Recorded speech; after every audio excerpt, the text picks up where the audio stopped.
श्री शिवाय नमस्तुभ्यम। हर हर महादेव, जय हो भोलेनाथ। आखिरकार शिव भक्तों की लंबी प्रतीक्षा के बाद सावन का पावन और पवित्र महीना आने ही वाला है, तो आप सभी को सावन मास की ढेरों शुभकामनाएं। तो फ्रेंड्स, आज की इस वीडियो में हम जानेंगे कि हम बहुत ही सरल विधि से, जिसमें कि मात्र 4 या 5 मिनट लगेंगे, पूरे सावन के महीने कैसे आप पूजा कर सकते हैं। पूरे सावन के महीने नहीं कर पा रहे हैं तो सावन में पड़ने वाले सोमवार के दिन आप इस पूजा को कर सकते हैं, क्योंकि कई प्रकार की समस्याएं होती हैं, ऑफिस गोइंग होते हैं, स्टूडेंट्स होते हैं, नहीं समय इतना मिल पाता है, तो कम से कम सोमवार के दिन तो हमें ये पूजन ज़रूर करना चाहिए। तो देखिए, आप सुबह सवेरे स्नान आदि से निवृत्त होकर के शुद्ध हो जाएं और अपने घर के मंदिर का पूजन करने के बाद में आप इस पूजन को कर सकते हैं। तो यहाँ पर हमने बेल का एक वृक्ष लगाया हुआ है गमले में। इसके अभी ये नए नए पत्ते आए हैं, तो लाइट ग्रीन कलर के हैं।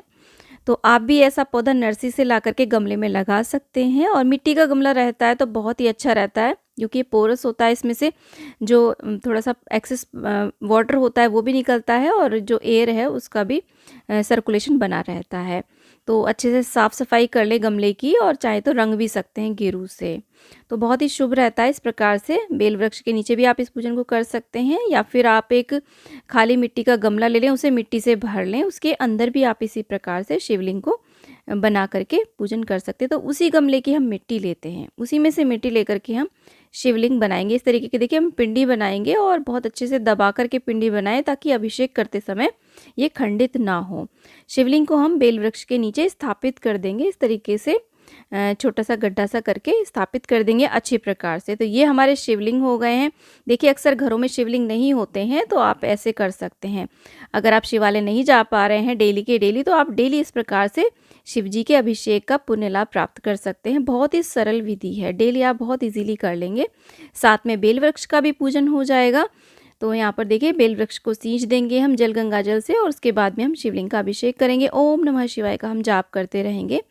उसके बाद में हम यहाँ पर कच्चा दूध अर्पित करेंगे।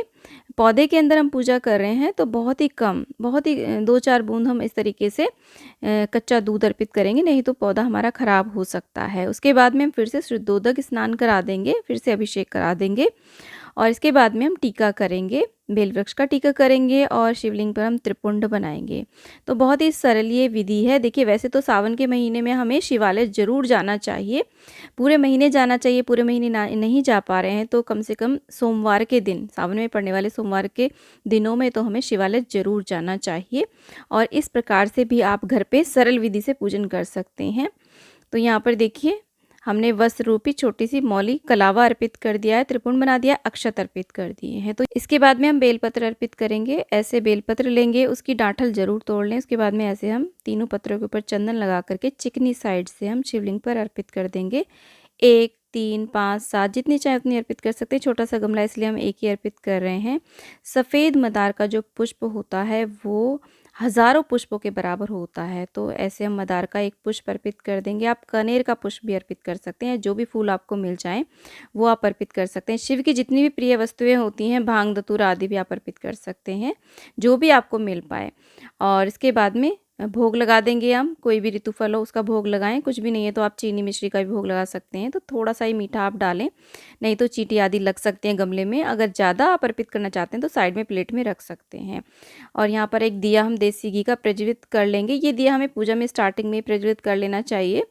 और उसके बाद में आरती करेंगे, प्रार्थना करेंगे, क्षमा याचना करेंगे। आप यहाँ पर डेली कुछ ना कुछ दक्षिणा अवश्य निकालें, 5 या फिर 10-11 रुपये निकालें, और उसे डेली एक गुल्लक बना लीजिएगा, और उसमें आप डेली के डेली डालते रहें। जो भी आप डेली दान निकाल रहे हैं, लास्ट में आप उससे प्रसाद आदि का वितरण कर सकते हैं। सावन के पूरे महीने आप इस प्रकार से पूजा करेंगे, तो अंतिम दिन आप उससे कुछ ना कुछ भोग वितरण कर सकते हैं। कोई कुछ भी किसी को दान भी कर सकते हैं, या फिर प्रसाद आदि वितरित कर सकते हैं। तो ऐसे सिंपल साधारण विधि से हमें पूजन करना चाहिए। यहाँ पर आप कुछ देर अवश्य बैठे भगवान भोलेनाथ के पास में, और यहाँ पर शिव पुराण का पाठ कर सकते हैं, मंत्रों का जाप आदि कर सकते हैं। और यहाँ पर देखिए, जब दिया हमारा बढ़ जाएगा, ठंडा हो जाएगा दीपक, तो उसे हम हटा देंगे। और भोग प्रसाद को आप वितरित कर सकते हैं, स्वयं भी इसे खा सकते हैं। और बेलपत्र को आप धुल करके दोबारा से प्रयोग में यूज़ कर ले सकते हैं पूजा में, क्योंकि बेलपत्र कभी बासी नहीं माना जाता है। उसे धुल करके आप बार बार शिवलिंग पे चढ़ा सकते हैं। और ये जो पुष्प आदि हैं इनको हम यहीं पर छोड़ देंगे। देखिए, शिवलिंग का जब हम अभिषेक कर लेते हैं उसके बाद में जल्दी से जल्दी हमें उनका विसर्जन कर देना चाहिए। जब हम पूजा स्टार्ट करेंगे तब हम आवाहन भी करेंगे और उसके बाद में विसर्जन भी करेंगे। थोड़े प्रेशर से हम जल डालेंगे और उसके बाद में ये मिट्टी में ही समाहित हो जाएंगे। तो इसी मिट्टी से हमें डेली शिवलिंग बनाना है, इन्हीं में समाहित हो जाएंगे। तो मिट्टी का गमला रहेगा तो ज़्यादा अच्छा रहेगा, क्योंकि अगर प्लास्टिक का गमला हम लेंगे तो उसमें कीचड़ जैसी बन जाएगी। इसको आप थोड़ा धूप में रखें ताकि जो जल है वो जल्दी से जल्दी सूखता रहे। तो ऐसे इसी में हम विसर्जन कर देते हैं। फ्रेंड्स, हमारे धर्मशास्त्रों में पार्थिव शिवलिंग के अभिषेक का बहुत महत्व बताया गया है। तो यहाँ पर हमारे 2 कार्य हो जाएंगे। पार्थिव शिवलिंग का अभिषेक भी हो जाएगा, वो भी पूरे महीने, और यहाँ पर बेल वृक्ष के पूजन का भी हमें पुण्य प्राप्त होगा। और बेल वृक्ष के नीचे हम इस पूजन को कर रहे हैं तो हमें पूरे महीने हजारों शिवलिंग के अभिषेक का पुण्य प्राप्त होगा। तो फ्रेंड्स, वीडियो यदि अच्छी लगी तो प्लीज़ वीडियो को लाइक शेयर, चैनल को जरूर सब्सक्राइब करें और कमेंट बॉक्स में श्री शिवाय नमस्तुभ्यम अवश्य लिखें।